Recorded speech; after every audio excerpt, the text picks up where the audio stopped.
somebody who's had a very big 2018. Whoop, whoop, whoop, whoop, whoop. Booth. Big shout out to Jayla Booth. How you doing? I'm good, I'm good. Yes? How are you? I'm good.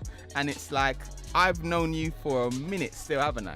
Many, many years. Yeah. Do you know what? I can't even remember how old I was when I first started coming in, but I was young still. I remember the first time I met you. I didn't know if you did, but I reminded you of it in the studio. Yes, you did. Yeah. And it was for a talent show.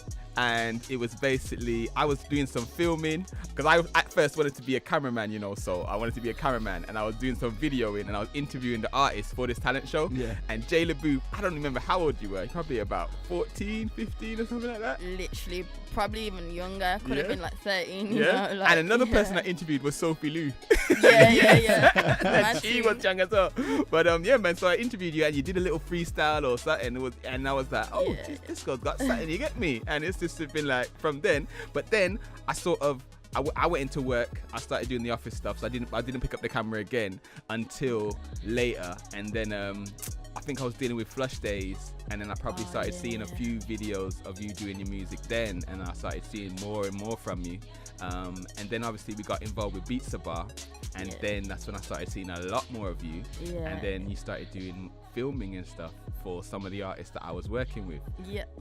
And then it just carried on from there. So yeah, man. Yeah. But anyway, for somebody who's never heard of Jayla Booth, we're gonna have to talk like that. You get me? So where are you from? So I'm from Wolverhampton. Okay. Born and bred. All right. And how old are you? I don't know why I had to think about that. I'm 23. Okay. And basically, I always ask people, what school did you go to in Wolverhampton? I went to Smesto. And I went to Christchurch Primary. All right. Well, shout out to Smesto and the Christchurch Primary guys. What was it like in school? Be honest. Some people say it was rubbish. I hated it. And some people say, actually, it wasn't too bad. Nah, like. So I'll go by like Smesto because obviously that was my most recent. I loved it, like, okay, so like in year 7, like, yeah, I didn't really love it so much, but as I like grew into it by year 8, like I enjoyed it, man. Okay. It's nice though. and what was it? Was it music back then? Was it the main focus back then, or was it something that came on later? Were you into sports or what? Nah, like music I've always been interested in. Yeah. I actually got to go to a studio and record like my first verse on a track. Okay, now this is where Soul can come in. Was this at the same studio that you met Soul in? No, okay. Before then, Lucky. Yeah. So go on, dude. So yeah, now this was at JT Studios in Moorstones, like back in the day. But I did this like. It was in my summer holidays between like year 6 and year 7. Yeah. So this was actually before I went to Smesto. Okay. So I started doing music before then, but when I went to Smesto, I was in the music form. Okay. But to be honest, I was in the music form, so I was there every day, but I spent quite a lot of like lunchtimes and stuff in the art room, just like drawing and that. Okay, so cause that's another thing that I sort of had dealt with you in the past, because you've done graphic design as well. You've done little bits and bobs for us on that side, so you always had that creative flair from young. So tell me about when you met Soul then. Was that before Sam Sharp's days, or had you? Yeah, I think it was. It's hard to say because I met you at Chameleon Studios. Yeah. And like I still work with Mojo to this day. Like, okay, sick. I say to this day, it has been a few months now, but so I've been going to like Beatsabar and Mojo at the You've same been juggling. time. Okay then. So what's that like down there, and was it your first track done over there, or was it done over this side? Jeez. You know what? Actually, come to think of it, my first first solo track was with JT. Okay. But I would say my first like I'm fully taking it serious track was with Curls. Okay. And that was That's in just down the road. at the time. Oh, that at the time, yeah. 'Cause I remember going Curls up.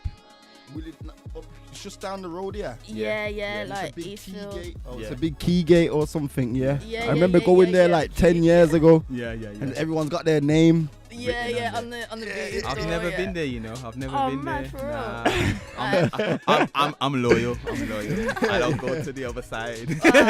You know how it is, man. Yeah. When it's musical, I know exactly. Sometimes we're fully booked, so you guys got to do what you got to do. You get me? Exactly, man. I don't catch Beatsabar's too fully booked. We need spot. I know. So tell me this then, boom. you said when you started taking it seriously. When was that? So like, what was the turning point that you said, you know what, someone's told me something and I need to take it more seriously? see this. Okay, so yeah, this is really hard to explain because I've always taken it seriously to the fact that like it's been my expression kind of thing. Yeah. Like taking it seriously as myself because it's kind of like me expressing myself. You get what I mean? Yes, I do. But earlier when I said take it seriously, I meant like as in I want a career in this. Okay. Like rather than like I'm just expressing myself, I'm just doing what I want to do. I'm a kid, I'm exploring whatever. Yeah, like when I realised like I actually want like a career in this. Yeah. Okay. And to be fair, I realised it young, but I think I didn't really learn how to go about it until like not even that long ago, probably like 2015. Okay. So how old were you then? That was what 3 years ago? So you're 20 years old. 20, yeah. Okay then. Yeah. So what happened then? Was it Punch Records or? Yeah, so I think Punch Records was a big turning point for me, but just before that happened, I was doing like a lot of my own research, music business wise, because this was kind of like the transition between college and uni. So like I had to like really like focus on what I wanted to do. So I was doing my own research and that, and then I went to do a music business degree. Okay then. But that's a long story in itself. I just whenever I learned something I didn't know, I just went home and just like put it into action kind of thing. Yeah.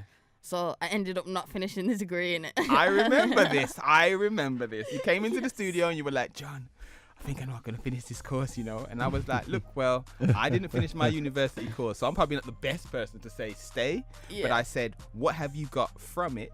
I remember saying that. Yeah. Is it all you need right now to go off and do what you're doing? That's what I said to you. You get me? For so, real. It was and a you said, conversation, it man. was.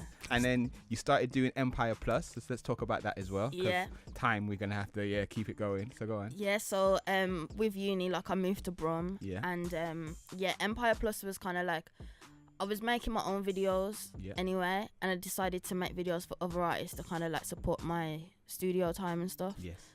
But then it got deeper because I enjoyed like making other artists happy so much, because I knew how it felt in it, and when you watch someone else do that and you know that you've been a part of it, it's a mad feeling. So I met some amazing people in Birmingham, and I obviously still knew amazing people from Wolves, and kind of like we just all came together and created this like media service where like we would benefit for like what we wanted to do, and so with the artists that we're working with. So what was the best video that you say you've done to date, really? Because you've done a lot in it. Yeah, man, that's hard. I think Twin Antics, you know. Yeah.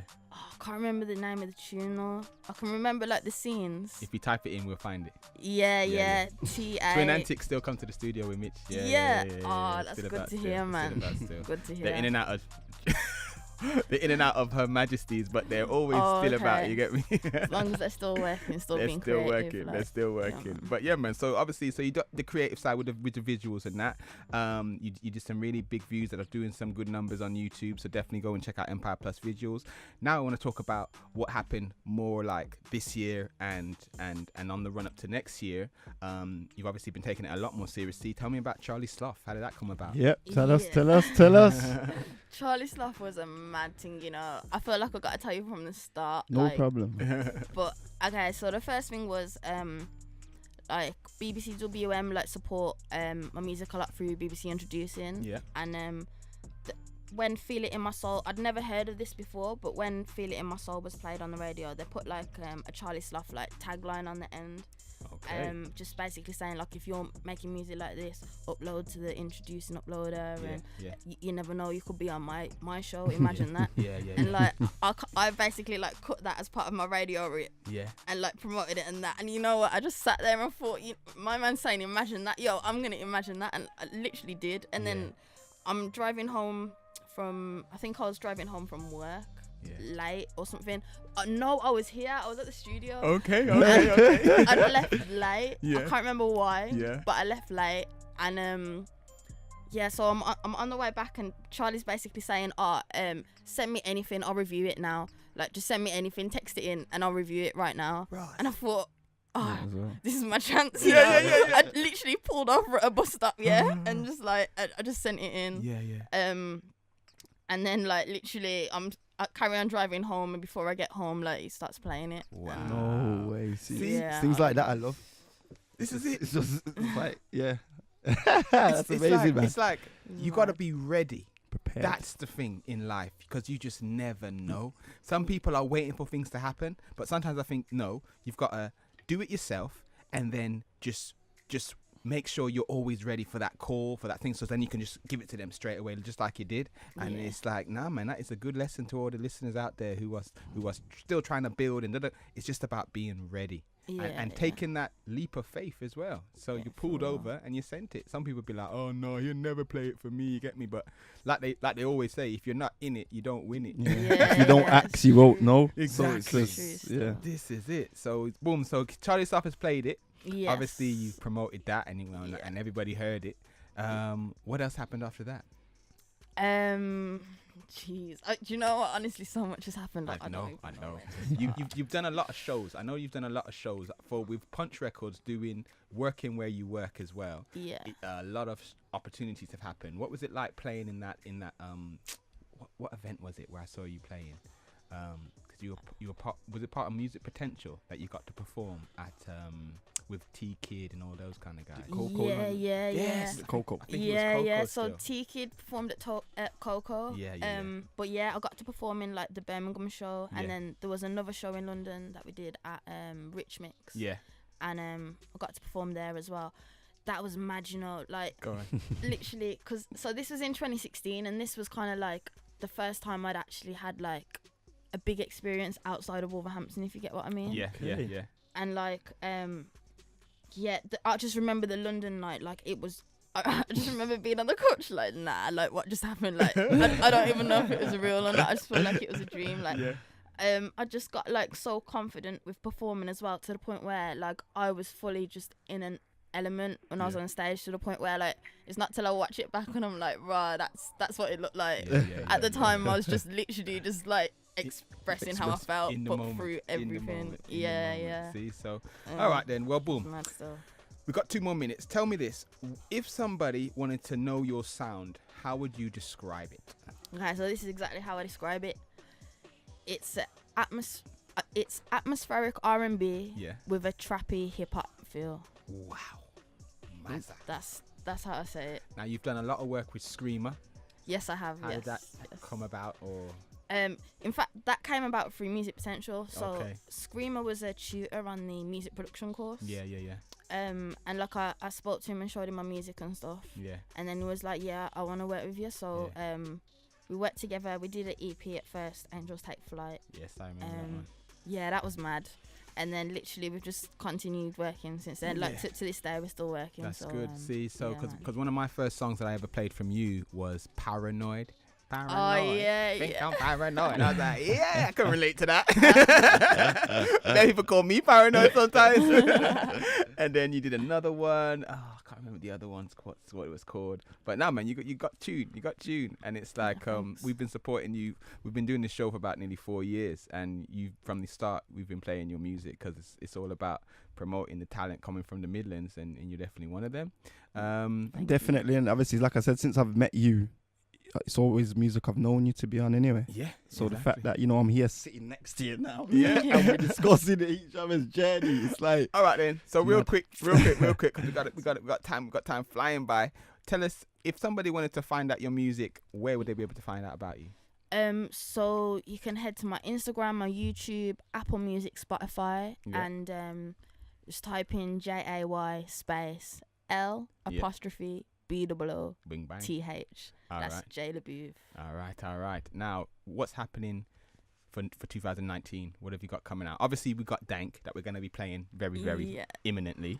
But what else is coming? Oh, thank you, man. So yeah, I've been working a lot with Spock, and there's some exciting stuff to come, and I really wish I could tell you right now, but hopefully we can have another chat next year, and definitely. And I'll tell you, because there's a lot of tracks ready, and there's also like I've got a feature lined up that I'm very, very excited about, and some more good news. About it. Oh, all right. Man. And you can't tell nobody nothing. I can't, man.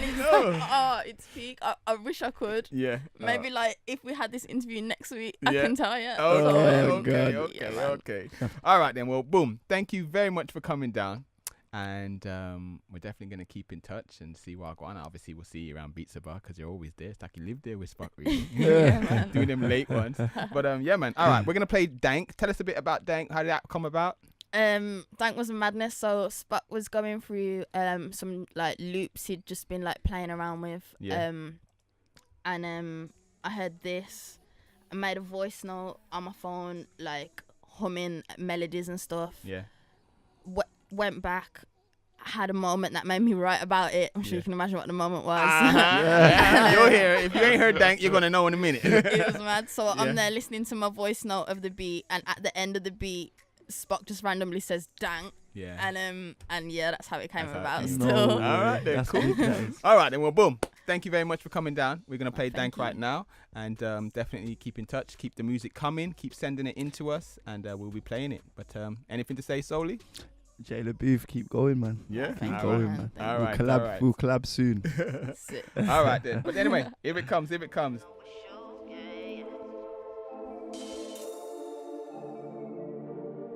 I know it's you, yeah. First I catch her in the mood, like